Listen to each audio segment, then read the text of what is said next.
Hello, everyone, and welcome to Celebrating Cinema, a podcast striving to rebuild our beloved community, creating a more inclusive and shared experience.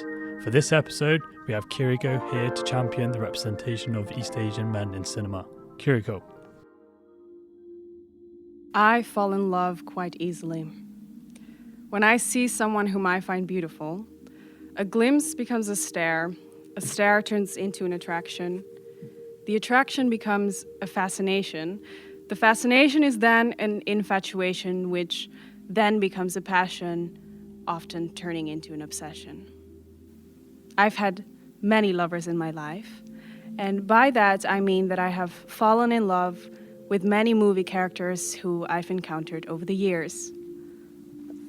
Especially as a young girl, I was easily obsessed with cool boys from various movies. I was very much in love with the hot Peter Pan character in the 2003 feature film Peter Pan, and Peter was later swapped for other hot knights or vampires, high school hotties, gangsters, over which I drooled in front of my TV.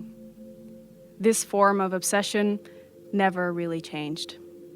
I swapped the teen hotties for Marlon Brando and Marcello Mastroianni, and many of the real people I've fallen in love with are often more or less a spin-off version of my movie lovers. My movie crushes have always been white, black, mixed race, but never of Asian descent. It could be my personal preference, it could simply not be my thing, but maybe it is not a coincidence. There has always been a ridiculously large absence of sexy Asian men in Western media. It's not as if there aren't any Asian actors playing roles in American or European cinema. Of course there are. We know Bruce Lee, we love Jackie Chan, and someone we don't love but isn't absent is the racist character of Mr. Chong in The Hangover, just to name a few. These are all characters who are undoubtedly very Chinese, but never characterized as a potential love interest. Hollywood has caricatured the East Asian man as the model minority, as the kung fu fighter, as the yellow peril incarnate, and always as the perpetual foreigner, and more importantly, as I said, never my potential love interest. It is often said that what we consider as hot and sexy is in the eye of the beholder, but what if the beholder has always only seen male beauty as white, occasionally black, but still primarily white? Thankfully, when it comes to rightful representation, we have more than Western cinema. The first time I fell in love with an East Asian man on the movie screen is when I saw Takeshi Kaneshiro playing Hei Shru in Wong Kar-Wai's 1994 Chungking Express. Chungking Express falls into a canon of Wong Kar-Wai movies about romances with grand potential that almost never really happen. It is a story about spontaneous encounters between gorgeous-looking characters who each fantasize about a life filled with passionate love, a fantasy that might be bigger than realized love. The movie makes you fall in love with the characters as each cast member is more beautiful than the other, but it also makes you fall in love, with grand gestures, silent romance, and the potential of it all. To talk about East Asian caricatures, Western misrepresentation, but also about the wonders of Wong Kar-Wai, I am pleased to announce that today we are joined by Dutch journalist, writer, and documentary filmmaker Piet Wu. Piet Wu's debut book, The Banana Generation, which came out in late 2019, is a collection of stories and experiences of so-called bananas, people who are white from the inside and yellow from the outside. With The Banana Generation, Piet has created the first testament of Dutch people of Chinese heritage, formulating the modern-day obstacles of this community in regards of generational clashes, discrimination towards East Asians, media misrepresentation, and dating as a Chinese person. It is the man who made me understand why the world has mismanufactured me to fall in love with the East Asian man, especially on the big screen. And as always, I am joined by... Hey, I'm Hugo, film critic. Hi, I'm Tom, the programmer of Lab 111. And... I'm Pete, journalist. Welcome, boys. I hope you're doing fabulous. Yes. I guess so. Yeah. We're all nodding. We're all nodding. I am nodding. I want to ask you all, because I just revealed what my first film crush was, which is Peter Pan. I don't know if you're familiar with this beautiful boy, without sounding like a pedophile, but... Well, Peter Pan is the pedophile, right? He never wants to grow old. Different podcast. Oh shit, different podcast. It's a 2003 movie called Peter Pan. It's not worth watching, I would say, but maybe don't watch it because the fantasy belongs in a different time. I think Kiriko is just ashamed of her silly Wait, crush. are Well- we talking about the Disney one? I don't know. Are if we it talking is. about Hook? No, it's not Oh. Hook. No, it's Or not Finding Hook. Neverland. No. No, not literally called Peter Pan, but it's not a very good Peter Pan movie. Anyway, without going too in depth in this bad movie, I wanted to ask you guys what your film crushes are, or if you remember one from way back. Hugo? I'm still struggling to remember things from way back, like crush-wise. I just remember always being more in love with older women in film. I don't know, that kind of clicked better. So I don't know like early cinema crushes, but I think one of the definitive crushes that I had was Patricia Arquette in Lost Highway. That's like older though, and later in my own life. And that made me think about why. And then I realized maybe a lot of that has to do also with the act of looking and kind of projecting and being more in love also immediately with the cinematic construct of desire. And then I thought like, yeah, most of the films that I really have crushes for, the characters are about people with obsessions or desires, but then also with people against that are, fleshed out, not only just a lump of flesh in the form of an actress, but also a very vibrant personality. I don't know. It's a very chic answer. Yeah. Sorry. She was hot, okay? Yeah, she was hot. Oh, I have a funny story about this, by the way, because when Boyhood premiered in the Netherlands, in Amsterdam, Richard Linklater was there and Patricia Arquette was also there, and I brought my Lost Highway DVD and I asked her to sign it, and it's the only time that I ever asked anybody to sign it except for the time I spoke with Ennio Morricone. But it was kind of awkward to go to Patricia Arquette during Boyhood and say, hey, can you sign this creepy Lost... like Did David she do Lynch? it? Yeah, Yeah, she she did it. Wow. You know Yeah. what that Cool. is? True romance. Yeah. Thank you. Yeah, I loved her in True Romance as well. On your gazy thing, I'll double down on the pretension of that one and say I just realized that all my crushes are female actors who have a very close relationship with a director that is considered an auteur. You're just in love with the filmmaker. No. So Anna Karina. Oh, Godard, I love you so much. Exactly, yeah. So it's Anna Karina, which had like this relationship with Godard. Monica Vitti in Oh, in yeah, all the the Antonionis. Antonioni movies. Michelangelo Antonioni. Yeah, she's quite, yeah. She's also very She's hot. gorgeous. Especially in Les Clis, our desire is really links into Wong Kar-Wai as well. Is so constipated in a way. I would always almost say like she can't relate to Alain Delon. I have no idea how that is possible. That might be my male crush. Vorrei non amarti, o amarti molto meglio. And Laura Dern. So we have a connection. We have a Lynchian connection there. Nice. I think we always have a Lynchian connection, but yeah, it's Aw, getting so reinforced romantic. now. Yeah. I'm at your house right now. We've met before, haven't we? I don't think so. At your house, don't you remember? No, I don't. As a matter of fact, I'm there right now. That's crazy. Pete, do you have a less chic Less crush? chic, yeah. Do you remember the Basketball Diaries with Leonardo DiCaprio? Yeah. But because I do remember having a yes. crush on Mark Wahlberg because they were playing basketball. This is the only scene I remember. They were playing basketball, and Leonardo DiCaprio was he was on drugs or anything, right? I don't even remember the movie.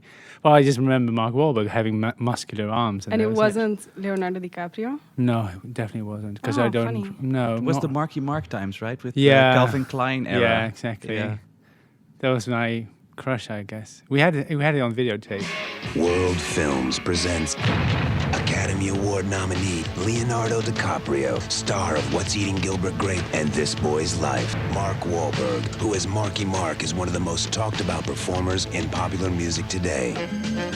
On these streets, he made his escape through The Basketball Diaries. Nice. The reason why I'm asking this is because, well, while I was writing the cold open and thinking about the topic that we're going to talk about today, I realized that the people I fell in love with on the movie screen at a young age says a lot about who I fall in love with today and maybe what my perception of beauty is or has become. Can you relate to this in regards of the people that we have just mentioned?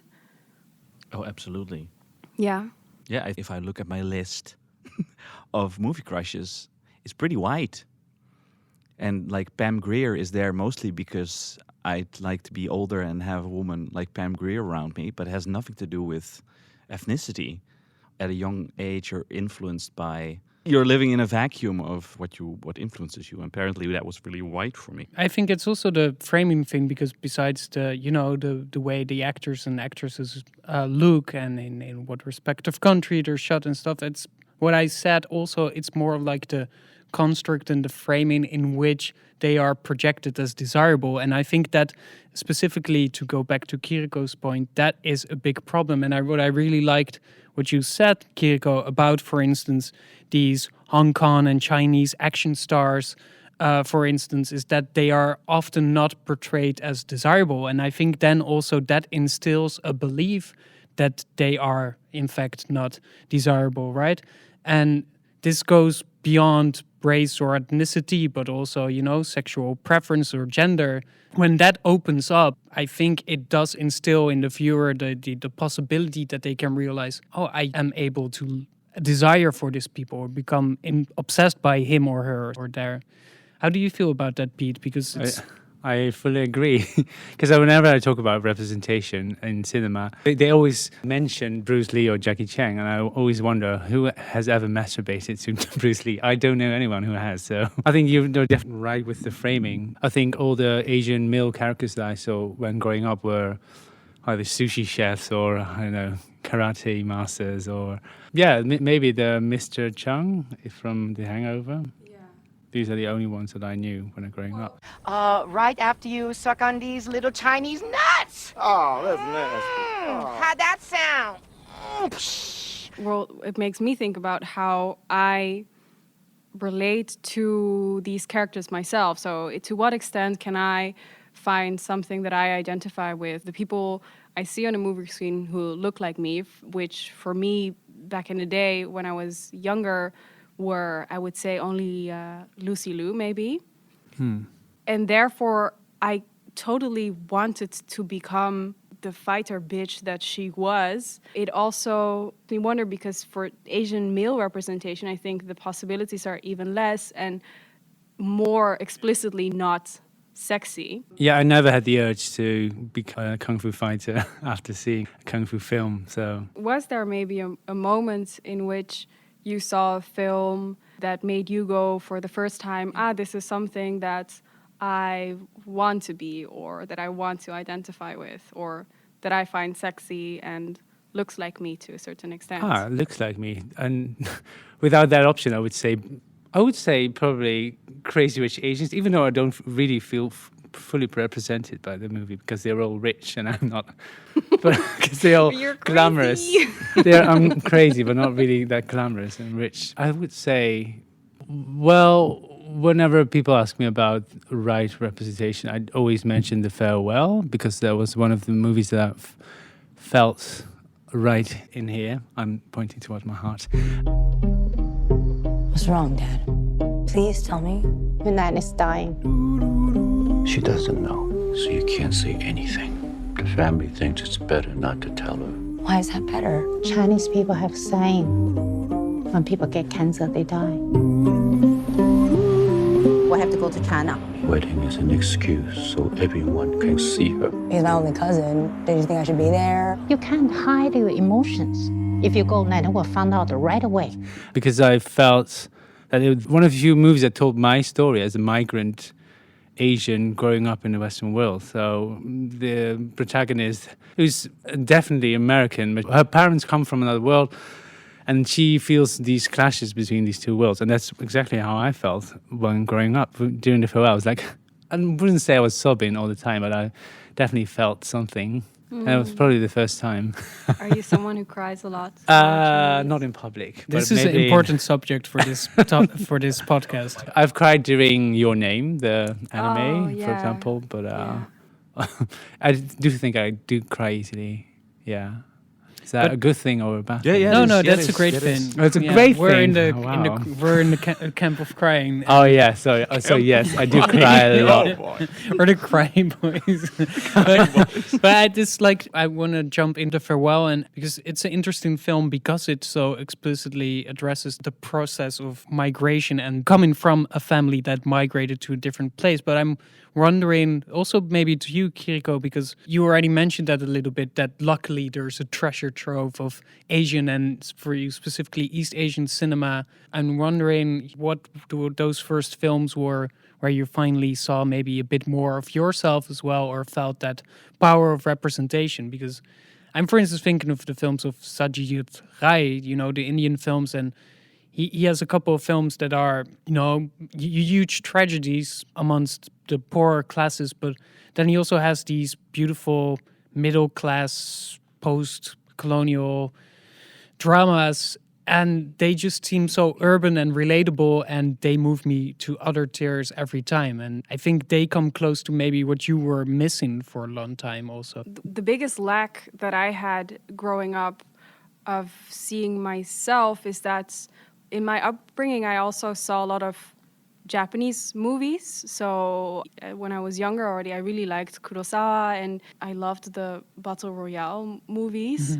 But then still they're within a context of a country which I'm not very familiar with and a culture that is still not mine. So yeah, it goes along the lines with what Pete just said. It's a story about a life that is even further away from my current life. People who are all very comfortable within their community and people that look like themselves as well. That's the sweet spot that a film like The Farewell maybe then hits, that you have that acknowledgement of that torn in between state that you're kind of in when you look at films and how they not represent you or something. Yeah, it's a very unique feeling, I would say. Exactly. Yeah. But I also like that it's critically acclaimed in the Western world, the Farewell, because I remember reading about the standing ovation that Crouching Tiger, Hidden Dragon got at Cannes Festival. Wait, I need to address this because I've been at the Cannes Film Festival. Almost every he's been film. at the Cannes Film Festival. Hey, I'm Hugo, film critic.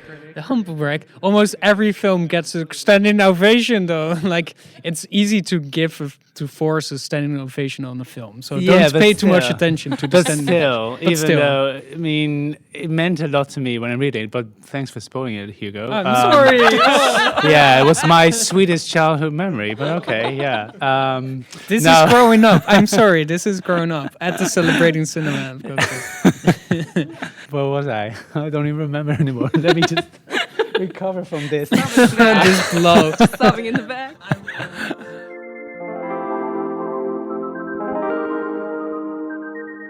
So one thing I want to ask you, Pete, is that, as I mentioned in my cold open, your book, I think, was important for a lot of people, not only to understand the context of East Asian Dutch people, the struggles that they live with, but also to have a framework of identification for people who are of East Asian descent or of Chinese descent. And within that context, I also mentioned various stereotypes of East Asian people and how they are portrayed in Western cinema. And I mentioned a couple for male representation, but how do you think that is different for female representation, for example? Oh, you mean like the tropes of the geisha wife? And yeah, it's well, funny enough, I'm asking you this now, but they're all things that I learned from you by reading your book. Oh, really? That are Yeah, I would say so, definitely. Okay, that's good to hear.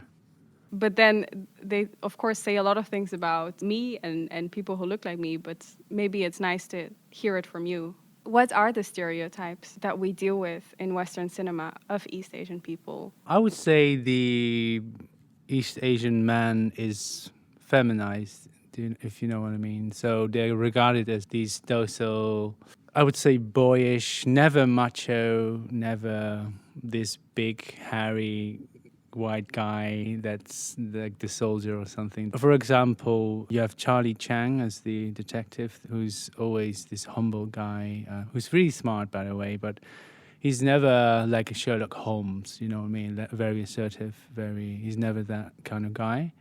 Well, talking about feminized, we just talked about, the guy's name from The Hangover? Mr. Chang. Mr. Chang, yeah, he's this guy who never fluently speaks English, has these girly kind of gestures, always talks about money as well, right? He's always... Yeah, super money driven. Yeah. Well, I also remember this character from Two Broke Girls. Do you remember that comedy series sitcom? Mm-hmm. With there's this Asian character called Han. I think he's called Han. They always make jokes about the size of his member, about that he never gets a girl. He's short. He's like a woman, stuff like that. I think these are the stereotypes that are always about Asian man. And how about the women then? Like The women, the women. Well, I think it's the opposite. They're sexualized, and instead of these asexualized. I say they were also a prostitute, for example. I remember this character from Cartman in South Park. Oh yeah, the episode where he goes on the whole tangent based on the Full Metal Jacket films, yeah, right? Exactly. Yeah, and then he's a Vietnamese woman, but he's also a whore, right? Yeah. Yeah, and I remember there's one character in Firefly, and she's no speaking part, but she's a prostitute because she's Asian. So they're always there are numbers about 70% of all the women that play in rape porn are always East Asian women because they represent something more docile or something more obedient or something, I would say. So that's always the stereotype, I would say, right? But you also have the dragon ladies like Lucy Liu in all her parts, right? Which is also misleading because then there's never two extreme depth opposites of which you have to... I have like the film that will also bring us to Wong Kar-Wai, but is also the bridge between these things. And I think it's Irma Feb by Olivier Assayas with Maggie Cheung as well, of course. Again, still thinking of crushes, but I think Maggie Cheung in Irma Feb also, for me, was this big deal because she is kind of like the Lucy Liu dragon lady kind of woman, but then it's like the film is super aware of the representation of her because it uses the frame of making a movie to portray her as an actress in a film in which she plays Irma Feb, who's this cat-like assassin dragon lady, like in a latex suit. And it's like Asia uses cinema to reflect on how cinema warps these kind of representations. And then the film is also a lot about libidinal desire because there's this moment where she sneaks off out of her hotel room in her latex suit that is part of her film role. And then there's a hotel room open and she sees Arsine Kanjan, a actress, Armenian Canadian actress, who's masturbating on the bed, and then she looks at her masturbating, and it's like all of this sexual tension just gushes out of the film screen, and all of it is without reducing it to the trope itself, but always being, I guess, acknowledging of where those tropes, I guess, maybe come from. And then, you know, from Maggie Cheung and Olivier Assayas, it brings us quite easily to a person that is also, I guess, super aware of the sexuality of their actors and actresses. But then, I guess, the point being that it's more wholesome and constructive maybe and more inherently out of itself than through this kind of objectifying gaze or something.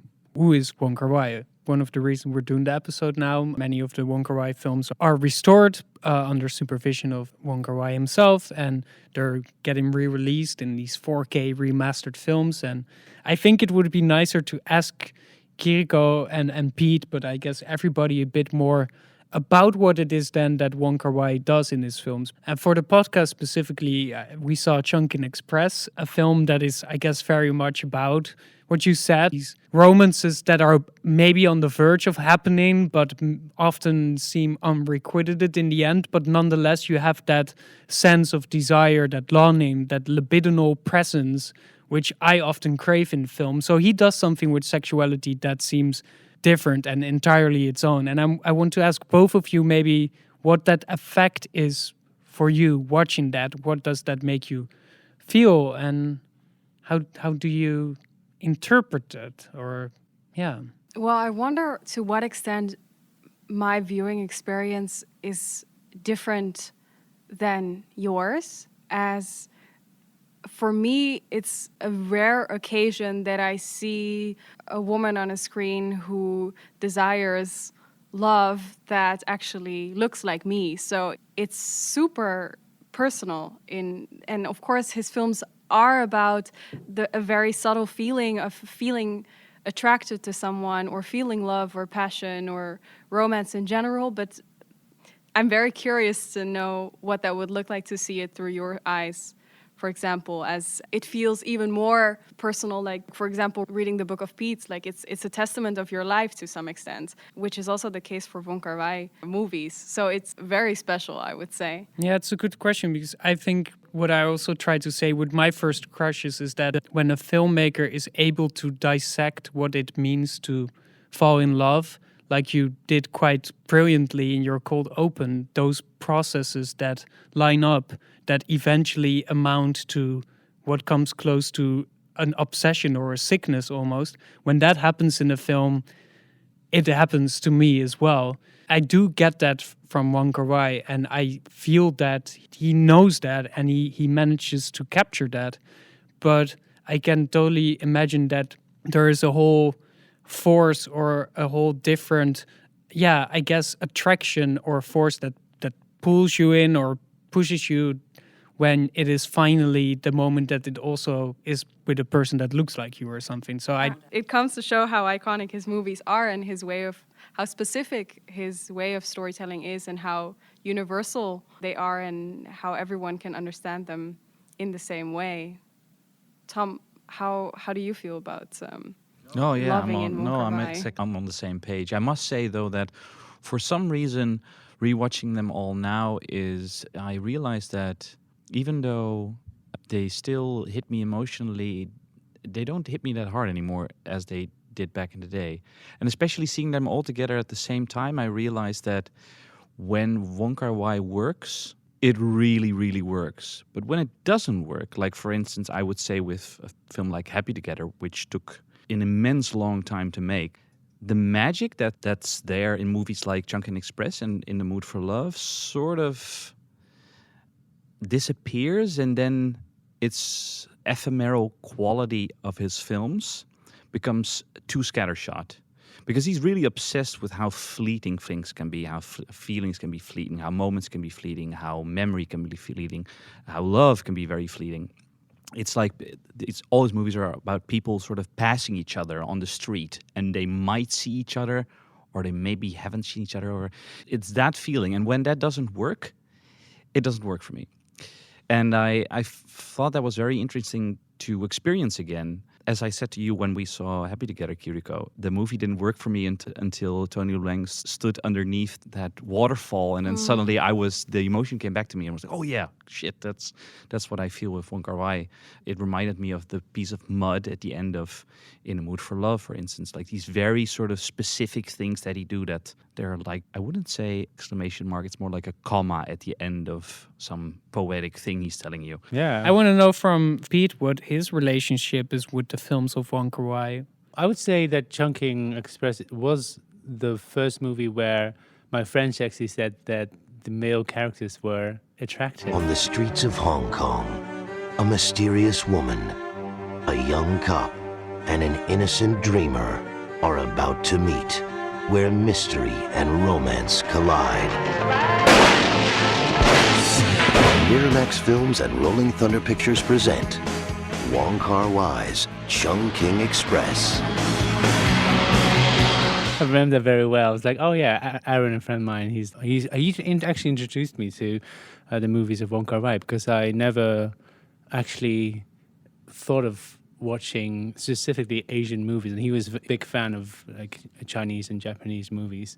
So, because I always stayed away from these kind of movies. Yeah, I probably wrote about it in my book, but I stayed away from Asian characters because they remind me of how I myself was stereotyped in my childhood. So I never watched them because I was like, no, we're not going to watch a Chinese movie because people will think that I'm like them. Yeah. People on the streets or people in movies. The Chungking Express, I knew that I wasn't as attractive as Tony Leung. Or Suddenly it would turn into a compliment. It was like, I know, one of the Wong Kar-Wai himbos. Yeah. But the thing is, I know I'm not as attractive as them, but still, You're gorgeous. It felt like a compliment because they definitely have Asian features. I'm like, oh yeah, I'm not them. I could be them. They could be complimenting me. So I think that was the case with Chungking Express, and I think within The Mood for Love, I think maybe it's the same relationship, because these are movies that are regarded as, well, yeah, I would say high cinema in Western world. So yeah, I do think it reflects on how people somehow see me. Do you know what I mean? Yeah, definitely. As do the kung fu movies do as well, but these are the kind of movies that I want to be associated with. And it's like I think many of the Wong Kar-Wai films also show, they use a lot of archetypes in a sense, or they have some tropey characters in a way. You have your cop, or you have your crook on the run, or you have your femme fatale. He's very noirish about it. But then there's this depth to them and this inner realm, this sense of awareness. Like Tom said, these fleeting moments that some of the characters pick up and reflect on.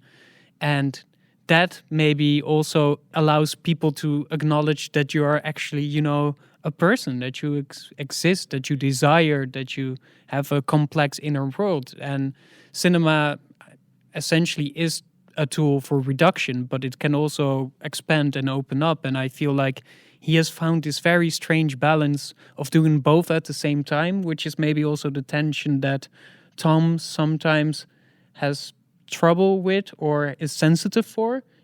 That sometimes I'm such a sensitive boy. You are a very sensitive boy, and that's all right. And I think that is like, we should normalize that. Yeah, normalize sensitivity. I think that the films of Wong Kar-Wai allow for those readings as well, right? It's like you can't always hit the nail on the head, being poetic and like banal at the same time about everything, and I think that's kind of fine. What also makes his worlds so understandable is that it's still this language that we speak from, indeed, the American language of Hollywood that we have always identified with and felt our emotions with, are also so, I would say, explicit that it's really a different experience from watching most of films by other East Asian directors, because even with Kurosawa, who is also, of course, largely inspired by American cinema, it's often samurai films which I still cannot find myself within those characters, how real their emotions may or can be. I want to give a quick shout out to Chai Min Lian. I prefer him over Wong Kar-Wai maybe, but he... just going to put that out there. Oh, wow. Hey, I'm Hugo, film critic. But he makes films that I think do the same thing, but then approaches it from a different stylistic point of view. Takes the long road, whereas Wong Kar-Wai often, goes for that constant, snappy, short, fragments and impulses. Chai Min Lian just, keeps the camera running for 5 minutes for one shot or something.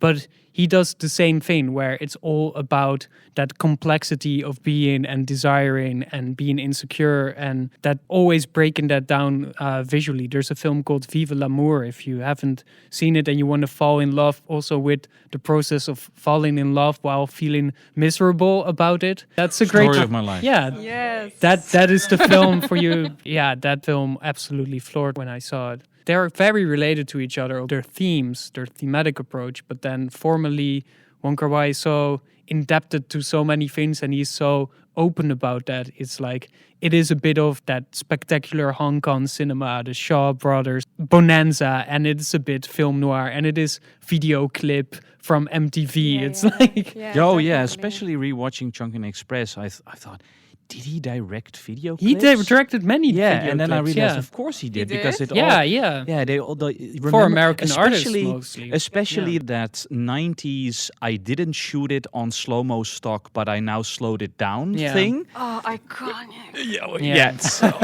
iconic. Right? Yeah, you So hear like good. immediately you hear like Firestarter or something. No, there's like this tune by DJ Premier. He did the video clip of it, and it's like this super new agey, loungy trip hop. The video clip is like Chungking Express, but then without words, and it's really good. It's like all of that same energy is in there, which makes total sense. That relationship between different sort of cultures, especially like the America USA thing, especially bleeding into Chungking Express. He's like really obsessed with showing the old Coca-Cola glasses, and like at one point, beginning part, like a character walks out of a McDonald's and you have like the golden arches behind him.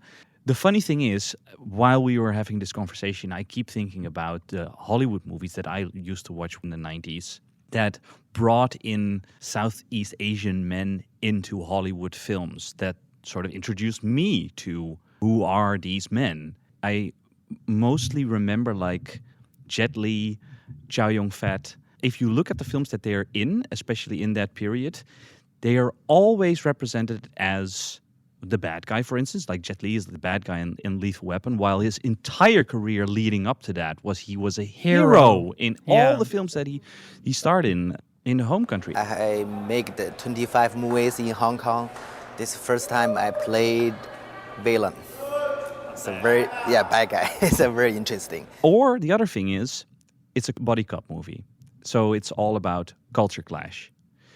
There's also culture clash in Wong Kar-Wai movies, but it's the other way around, and it doesn't sort of fuck with the representation of what East Asians are. I can follow up because I'm always a bit confounded by the white people, like sometimes, in like the outer edges of the Wong Kar-Wai films, because like most of them, I guess, take place in a place like Hong Kong. So you assume you have these British people there, or you have these kind of dodgy Australian drunkish guys, especially and in Chungking Express. Yeah, in Chungking Express. And then I always feel like it's maybe a funny reversal also. How does it make you feel? No, Hugo? it's like... How does it make you feel?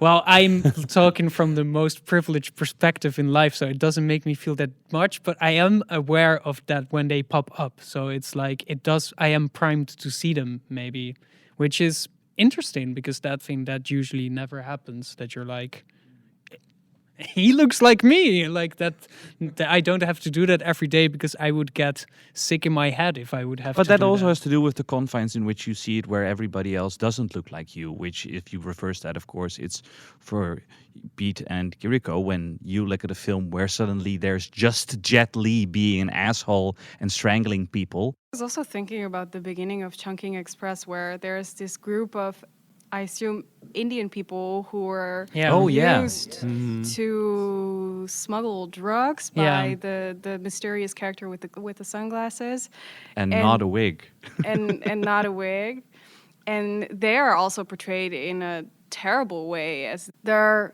I believe, rude, and they also run out on the job, and they're also not really like scrambling for money, very aggressively talking with one another, and nobody really understands what they're saying, and they're the complete opposite of the sensibility that all the main characters in the movie have. So in that sense, someone else is now. But it's a double-edged sword because it also goes to show that, this place is not a singular thing, right? And there's layers to it. And also the woman in the glasses with not a wig is also not very nice to them. No. And true. it's like, it just goes to show that this place is like this huge bustling city with so much things going on.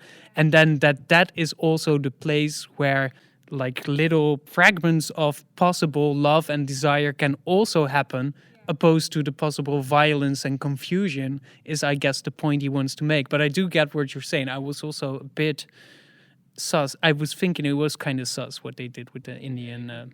Yeah, they could have been Chinese characters instead of Indian characters. I right? do think that there is a sensibility to stereotyping, and there is, I would say, more sensibility to how Wong Kar-Wai stereotypes people in his films than most of the films in Western media, which is something I think to be excited about. Also, when it comes to, for example, Bong Joon-ho, who is now the biggest new East Asian director in mainstream or Western media, he has, with so much more care, is he showing what it means to be Korean or also what it means to be American. It really has a very strong meaning to your identity or the way you move or the way you tell a story, which, I don't know, is a sense of care that in Western media I haven't really experienced before. And with that, maybe it's also nice to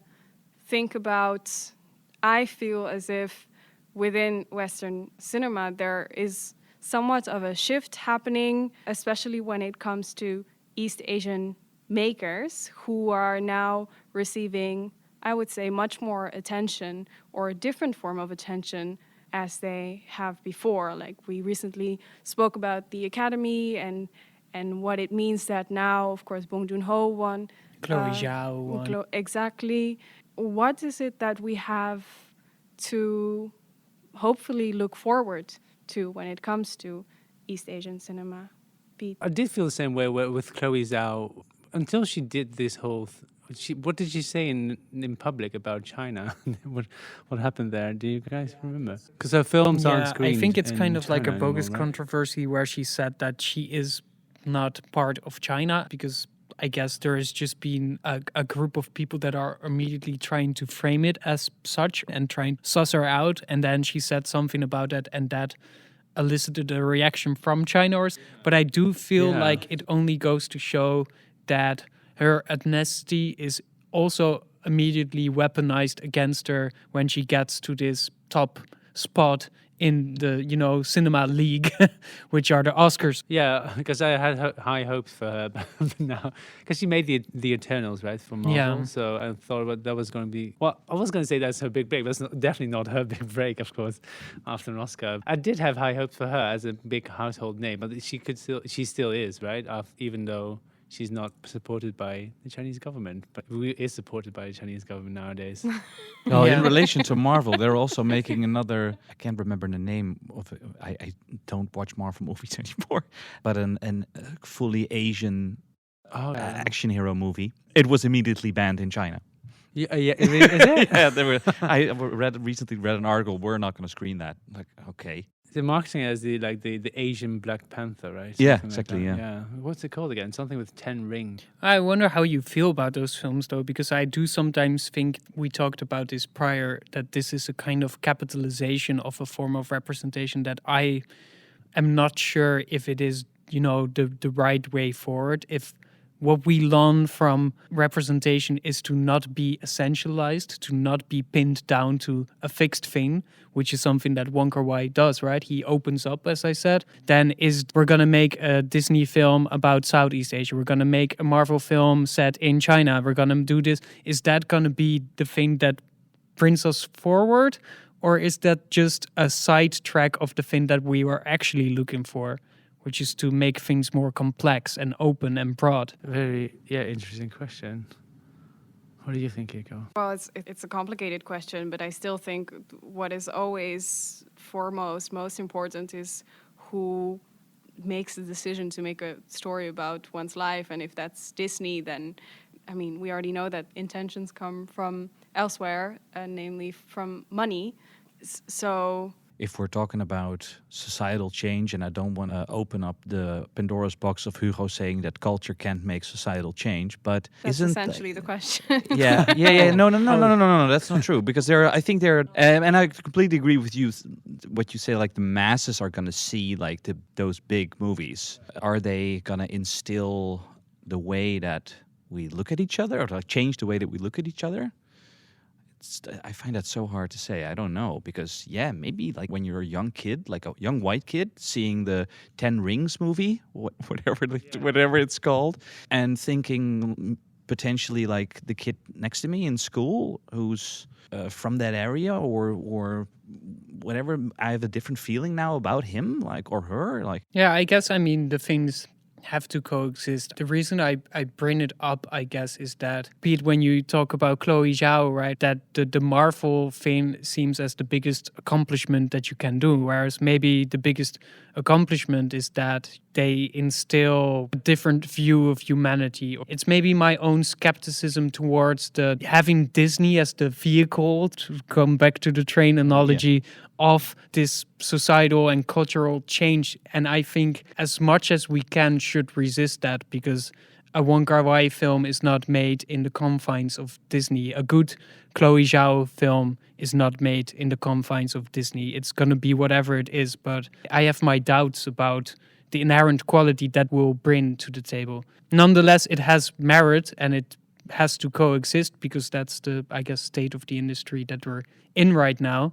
Well, maybe that's a nice way to end by, again, saying and repeating that the Wong Kar-Wai movies, which are movies that are on the art train, I believe, are now all remastered and soon, when cinemas reopen, able to watch on the big screen, so we can collectively skip the commercial train and hop on the art train. Yeah.